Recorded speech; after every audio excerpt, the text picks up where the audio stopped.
민수기 1장 1절로 3절 말씀 함께 읽도록 하시겠습니다. 시작.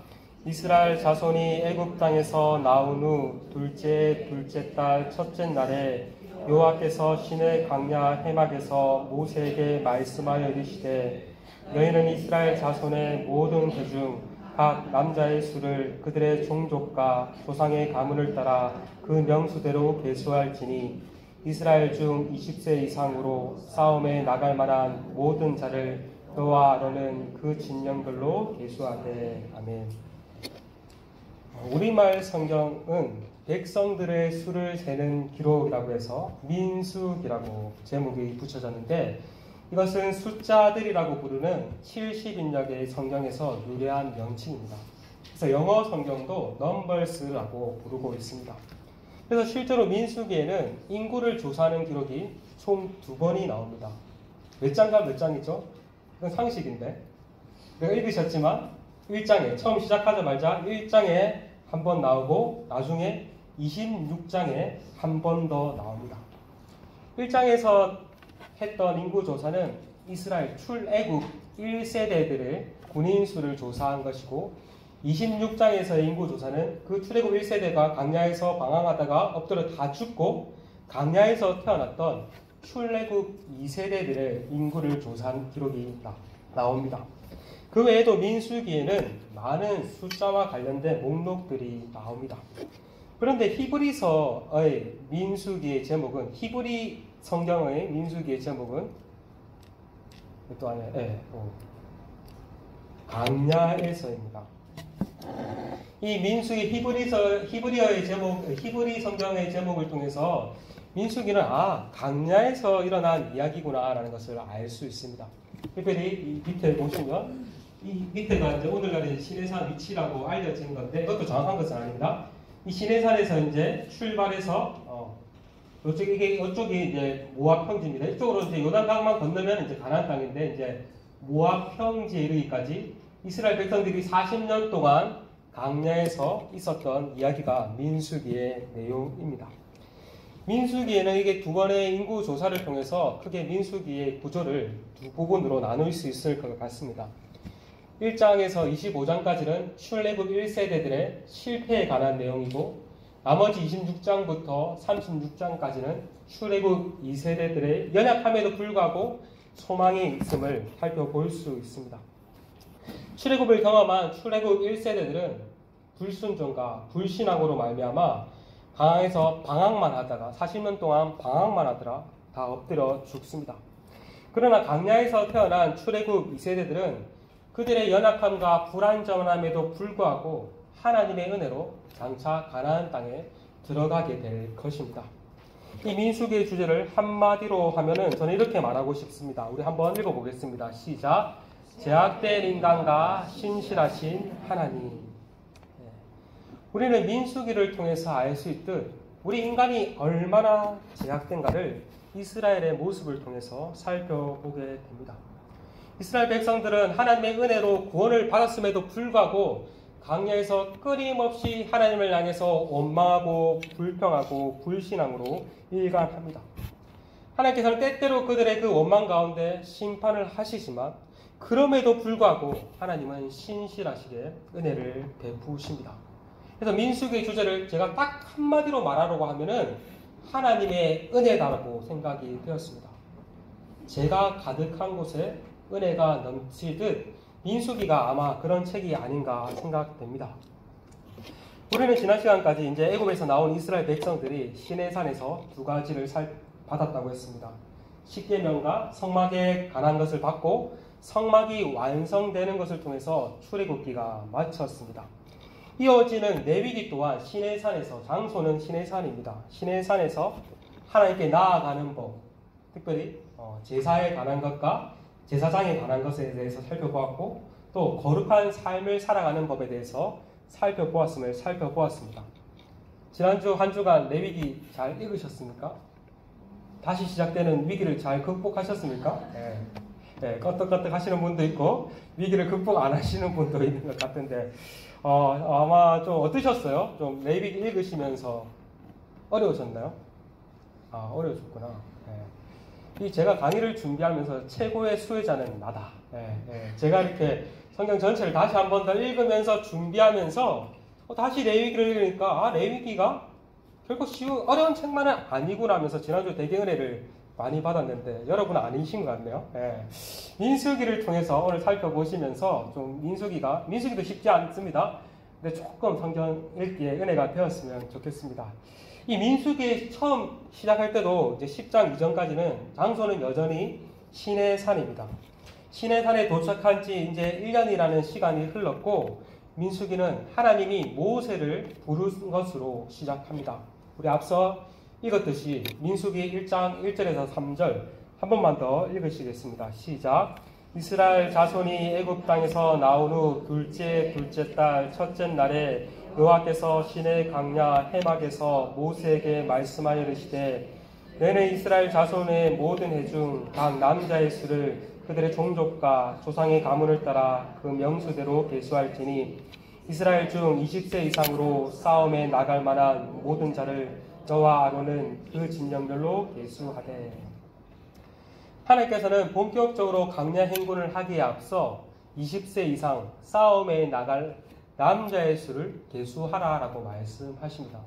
쉽게 말하면 군인의 수를 계수하라고 하신 것입니다. 이후에 나오는 1장의 내용은 이스라엘 각 지파의 지도자의 명단과 각 지파의 인구 숫자에 관한 내용이 나옵니다.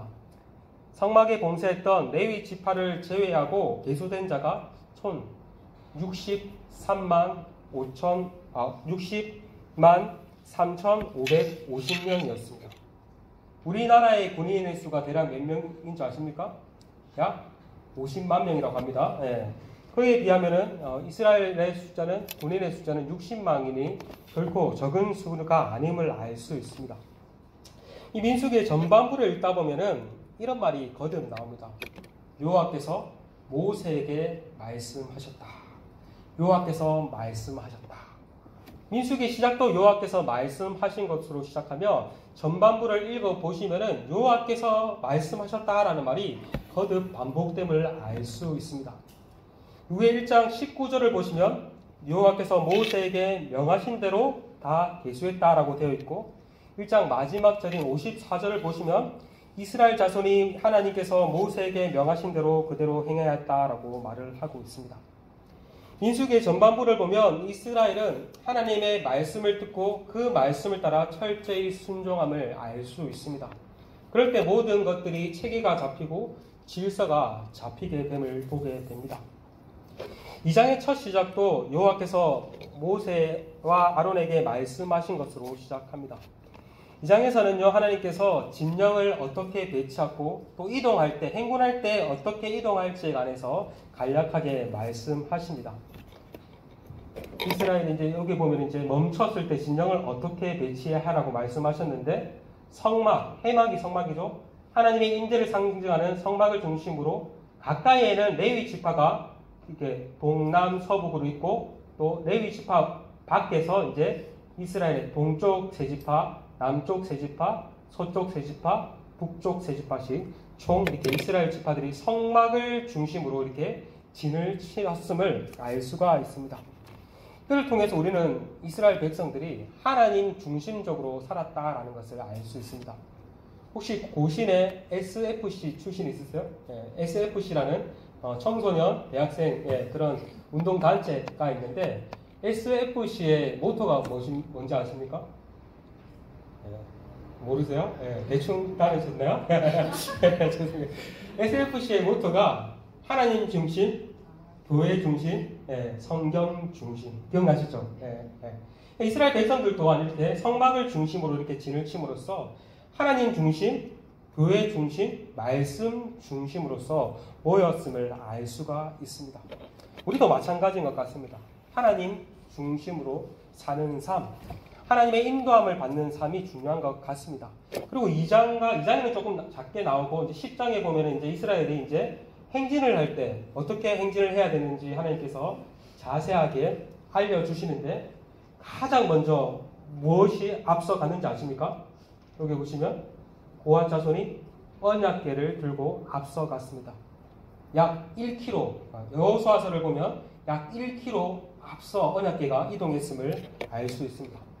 이걸 통해 알 수 있는 것은 이스라엘 백성들이 자신이 먼저 앞서간 것이 아니라 하나님의 앞서가시고 하나님의 인도함을 받는 삶을 살았음을 알 수 있습니다. 성막에 섰을 때 하나님 중심에서 또 이동할 때 하나님의 인도함을 받는 삶을 살았음을 알 수 있습니다. 우리도 이렇게 하나님 중심 삶, 하나님의 인도함을 받는 삶을 살아가는 은혜가 있기를 소망합니다. 그리고 3절에서 4절에서는 이제 군인 수에 포함되지 않은 레위인들의 조직과 임무, 계수에 관한 내용이 나옵니다. 이스라엘의 군인들의 수를 계수할 때는 20세 이상의 남자의 수를 계수했다면 레위인들을 계수할 때는 1개월 된 남자의 수가 계수됨을 우리는 살펴보게 됩니다. 그런 뒤에 5에서 6장은 강야 행군을 위한 준비 지침들이 나옵니다. 강야 행군을 위해서 가장 중요한 것이 무엇일까요? 어떠한 준비가 하나님께서 하라고 말씀하셨을까요? 그것은 바로 거룩입니다. 지난주에 레위기의 핵심 주제가 거룩이라고 했는데 그 주제가 민수기에서도 계속 이어짐을 알 수 있습니다. 이것을 통해서 장차 이스라엘이 치러야 할 전쟁은 군대의 수나 군사력에 달린 것이 아니라 거룩에 달려 있음을 알 수 있습니다. 이스라엘이 장차 치러야 할 전쟁은 단순한 전쟁이 아니라 영적 전쟁이라는 것입니다. 이 영적 전쟁의 성패는 그들의 거룩함에 달려 있음을 알 수 있습니다. 그래서 하나님께서는 이스라엘 백성들로 하여금 거룩하게 잘 준비할 것을 말씀하셨습니다. 그런데 7장에서는 각 지파 지휘관들의 헌물을 드리고 봉헌물을 드리는 내용이 나오고 8장에서는 또 한 번 더 레위인들의 정결 예식에 관한 내용이 나오고 9장에서는 강야에서 유월절을 하나님의 말씀대로 준수하는 내용이 나옵니다. 그런데 이제 하나님의 임재를 상징하는 구름과 불기둥이 성막을 덮었고 낮에는 구름, 밤에는 불기둥으로 구름이 떠오를 때 이스라엘 백성들은 행진하고 구름이 멈춘 곳에 그 자리에 진을 쳤습니다. 우리 그것을 9장 18절에서 23절 조금 길죠. 잘 보이실지 모르겠는데 저와 함께 교대로 한번 읽도록 하시겠습니다. 제가 먼저 18절 읽겠습니다. 이스라엘 자손이 여호와의 명령을 따라 행진하였고 여호와의 명령을 따라 진을 쳤으며 구름이 성막 위에 머무는 동안에는 그들이 진영에 머물렀고 이스라엘 자손이 여호와의 명령을 지켜 행진하였으며 혹시 구름이 성막 위에 머무는 날이 적을 때에도 그들이 다만 여호와의 명령을 따라 진영에 머물고 여호와의 명령을 따라 행진하였으며 혹시 구름이 저녁부터 아침까지 있다가 아침에 그 구름이 떠오를 때에는 그들이 행진하였고 구름이 밤낮 있다가 떠오르면 또 행진하였으며 이틀이든지 한 달이든지 1년이든지 구름이 성막 위에 머물러 있을 동안에는 이스라엘 자손이 진영에 머물고 행진하지 아니하다가 떠오르면 행진하였으니 곧 그들이 여호와의 명령을 따라 진을 치며 여호와의 명령을 따라 행진하고 또 모세를 통하여 이르신 여호와의 명령을 따라 여호와의 직임을 지켰더라. 여러분 여기서 보시면은 계속해서 반복되는 말이 있습니다. 그게 뭡니까? 잘 보셨네요. 여호와의 명령입니다. 저는 이스라엘 백성들은 여호와의 명령을 따라 행하였습니다. 하나님보다 앞서가지 아니하고 구름이 떠오를 때 이동할 때 그들은 하나님께서 먼저 가시면 가고 구름이 멈추는 곳에 멈췄습니다. CCM 노래도 있잖아요. 주님 말씀하시면 내가 나아가리라. 주님 뭐죠? 나아가리라. 주님 뜻이 아니면 내가 멈춰서리라. 이스라엘 백성들이 이러했던 것입니다. 그래서 10장에 보시면 이제 본격적으로 이제 다 앞서는 이제 준비를 하고 이제 성막 위에 이제 하고 이제 구름 하나님의 임재를 상징하는 이제 구름이 떠올랐고 본격적으로 이제 강야 행군이 시작됩니다. 그래서 이제 10장 10절에서 11절은 이렇게 말을 합니다. 둘째 달 스무 날에 구름이 증거의 성막에 떠오르매 이스라엘 자손이 시내 강야에서 출발하여 자기 길을 가더니 바람 강야에 구름이 머무느니라. 구름이 떠오르고 이제 구름이 이동하는 대로 이스라엘 백성들은 인도함을 따라 이동했던 것입니다. 여기까지 이스라엘 백성들은 하나님의 말씀을 따라 철저하게 행동했음을 알 수 있습니다. 그런데요, 놀랍게도 딱 행군이 시작되자마자 뭔가 잘못됩니다. 11장부터는 이제 이스라엘 백성들이 이제 원망을 모세를 향해 하나님을 향해서 쏟아내기 시작합니다. 여기 보시면 이제 여기서 이제 시내산에서 이제 이동했어요. 이제 다베랴라는 곳에 갔는데 하나님을 향해 이스라엘 백성들은 악한 말로 원망했다라고 말을 합니다. 그래서 하나님께서는 불로 거기서 심판하십니다. 그런데 조금 더 이동해서 이스라엘 백성들은 발음하기도 어려워요. 기브롯 핫다와 발음하기도 어렵죠. 여기서 이스라엘 백성들은 먹을 것을 달라고, 고기를 달라고 또 하나님을 향해서 원망합니다. 그 결과 하나님께서는 이제 메추라기를 주셨으나 또 큰 재앙으로 그들을 심판하십니다. 또 좀 더 이동해서 또 하세롯이라는 곳에서 이번에는 지도자격인 아론과 미디암이 모세를 비방합니다. 그 결과 미디암이 나병에 걸리죠. 저는 이스라엘 백성들은 그 전까지만 해도 하나님의 말씀을 따라 행하였더라 하는데 행군이 시작되자마자 이렇게 하나님을 향해, 지도자를 향해 원망함을 살펴보게 됩니다. 이 원망의 근본적인 원인이 무엇일까요? 뭐 많은 것들이 있겠죠. 뭐 강야가 힘들어서 물론 맞겠죠. 그런데 그것은 바로 하나님을 향한 불신앙이 그 기저에 깔려 있었던 것입니다.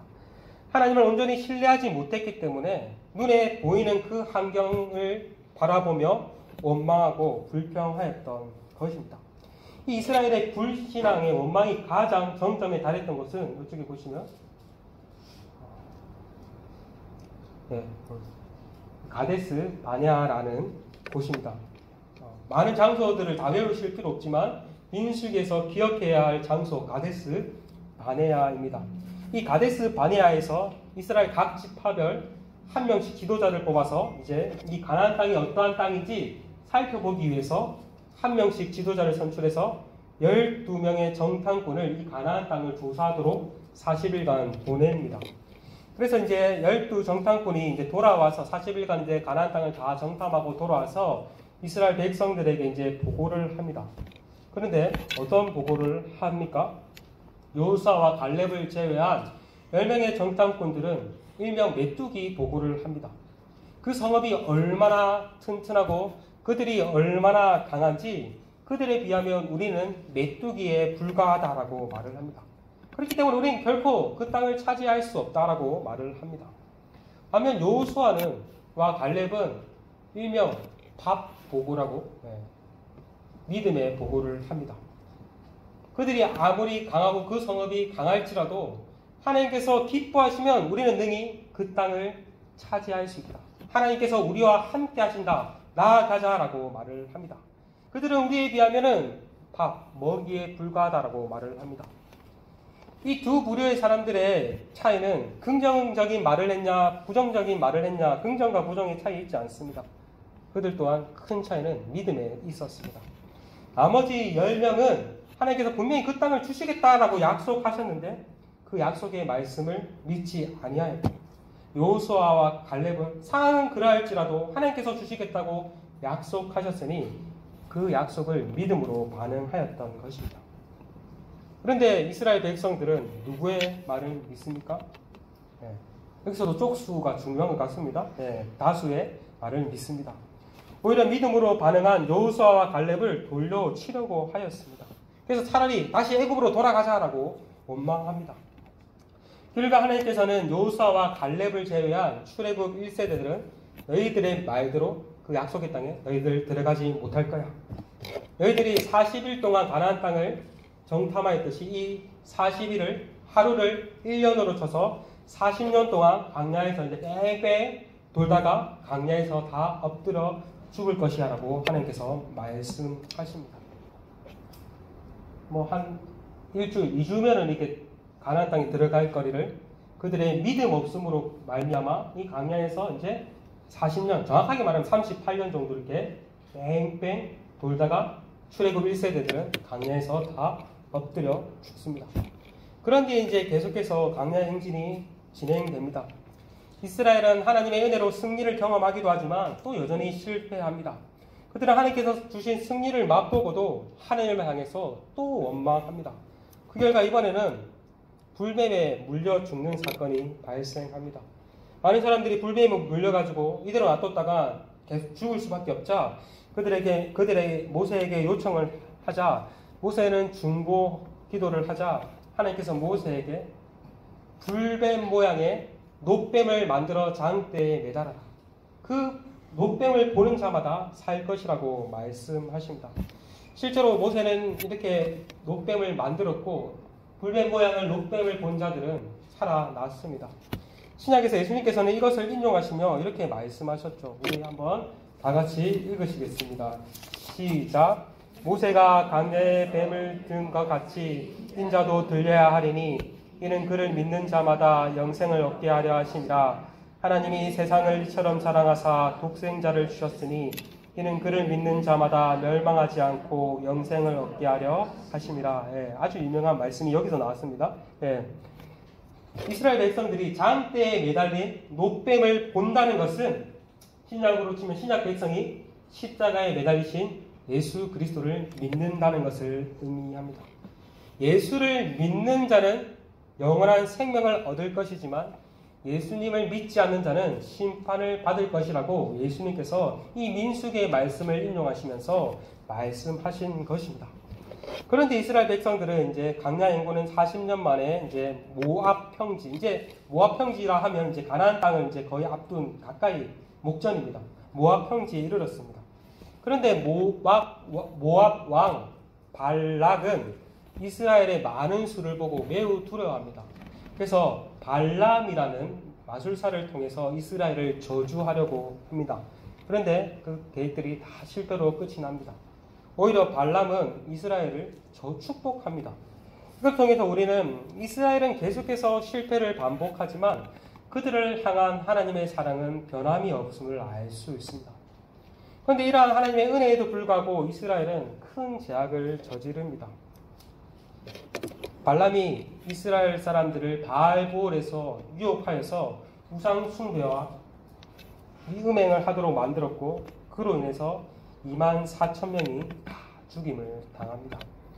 이렇게 해서 출애굽 1세대들은 역사의 뒤안길에서 사라집니다. 그리고 나오는 이제 26장은 이제 두 번째 인구 조사에 대한 기록이 나옵니다. 이 도표를 보시면 이쪽 앞에는 이제 1장에 이제 출애굽 1세대들의 인구 조사 60만 3,550명이죠. 근데 이제 40년 동안 1세대들은 다 죽었어요. 이제 출애굽을 경험하지 않는 강야에서 태어난 출애굽 2세대들의 인구를 조사를 하는데 어떤 지파들은 더해진 지파도 있고 많이 줄어든 지파도 있는데 보시면은 60만 1,730명. 첫 번째 인구 조사와 두 번째 인구 조사 어떻게 차이가 많이 있습니까? 네, 별 차이가 없습니다. 거의 비슷하다고도 할 수 있습니다. 이것을 통해서도 우리는 하나님의 신실하심을 발견할 수 있습니다. 이스라엘은 이미 불신앙으로 말미암아 지구상에서 사라져야 마땅했습니다. 그러나 하나님은 그들과 맺은 언약을 기억하사 그들을 보존하셨습니다. 출애굽 1세대들은 그들의 불신앙으로 말미암아 강야에서 방황하고 엎드려 죽었지만 하나님은 그들의 후세들 출애굽 2세대들을 통해 약속의 땅을 차지하게 하실 것을 이것을 통해서 우리는 살펴볼 수 있습니다. 그런데 이제 이어지는 27장을 보면 므낫세 지파 중 슬로보앗의 딸들에 관한 이야기가 나옵니다. 이 슬로보앗이라는 사람이 있었는데 이 슬로보앗은 상속자인 아들이 없이 죽어가지고 딸들만 남았는데 그 딸들이 모세에게 나중에 우리가 가나안 땅에 들어갈 때 우리는 딸인데 기업을 받을 수 있습니까? 라고 기업을 요구합니다. 그리고 민수기의 맨 마지막을 보면 또 슬로보앗의 딸들에 관한 이야기가 나옵니다. 모세는 이 슬로보앗의 딸들에게 너희들이 다른 지파 사람들과 결혼하면은 너희 기업이 없을 것이고 같은 지파와 결혼하면은 기업이 있을 것이라고 말을 합니다. 그래서 27장부터 마지막까지는 이렇게 슬로보앗의 딸들의 이야기가 이렇게 마치 이렇게 포개어 봉투를 이렇게 봉투 구조로 이렇게 포개어 있음을 알 수가 있습니다. 왜 이렇게 슬로보앗의 딸들의 땅 상속자의 이야기가 나왔을까? 이것은 슬로보앗의 딸들이 기업을 요구한 것은 앞서 말씀드렸듯이 가나안 땅에 들어갈 것을 전제로 요청한 것이었습니다. 그것은 무엇을 의미합니까? 그들은 하나님께서 능히 약속의 땅을 차지하게 해주실 것이라는 그 믿음을 가지고 그 땅을 요구하였던 것입니다. 이 슬로보앗의 딸들 또한 앞서 나온 여호수아와 갈렙과 같은 그러한 믿음으로 반응했음을 알 수가 있습니다. 그런데 이제 슬로보앗의 딸들의 내용이 이렇게 밖에 있고 이제 가운데 이제 여러 가지 이제 내용들이 나옵니다. 가나안 땅에 들어갔을 때 이것을 전제로 하고 하나님께서 말씀하신 건데요. 가나안 땅에 들어갔을 때 제물과 제의와 축제와 율법을 어떻게 지켜야 할지, 또 미디안과의 전쟁을 통해서 이제 승리하는 것을 통해서 앞으로 너희들이 가나안 땅에 가서도 전쟁을 할 텐데 이것과 같이 이것은 샘플이야. 앞으로 너희 가서 또 승리할 거야라는 것을 또 보여주시고, 또 요단 땅의 동편을 분비하고 또 애굽에서부터 가나안 땅까지의 여정을 회고하면서 하나님께서 하셨어라는 것을 통해서 또 앞으로도 하나님께서 하실 것이야라는 것을 통해 말씀해 주셨습니다. 그런 뒤에 또 가나안 땅에 들어가서 경계선을 어떻게 확정할 것인지, 또 레위 지파에게 어떠한 성읍을 줄 것인지에 관해서 말을 함을 알 수가 있습니다. 이처럼 하나님께서는 이스라엘 백성들이 아직 가나안 땅에 들어가지 않았는데 가나안 땅에 들어가서 할 것들에 대해서 알려주심을 통해서 하나님께서 반드시 그 약속의 땅을 차지하게 해주실 것임을 알 수 있습니다. 하나님은 출애굽 1세대들의 불순종과 불신앙에도 불구하고 은혜를 베푸셨음을 알 수 있습니다. 하나님은 출애굽 2세대를 통해서 그 약속을 이루어 가실 것입니다. 이처럼 하나님은 우리 인간의 실패에도 불구하고 하나님은 자신의 뜻을 신실하게 이루어 가시는 하나님임을 우리는 민수기를 통해서 살펴볼 수 있게 됩니다. 사도 바울은 고린도전서 10장을 통해서 광야에서 이스라엘을 본보기 삼아라고 오늘날 우리에게 말을 하고 있습니다.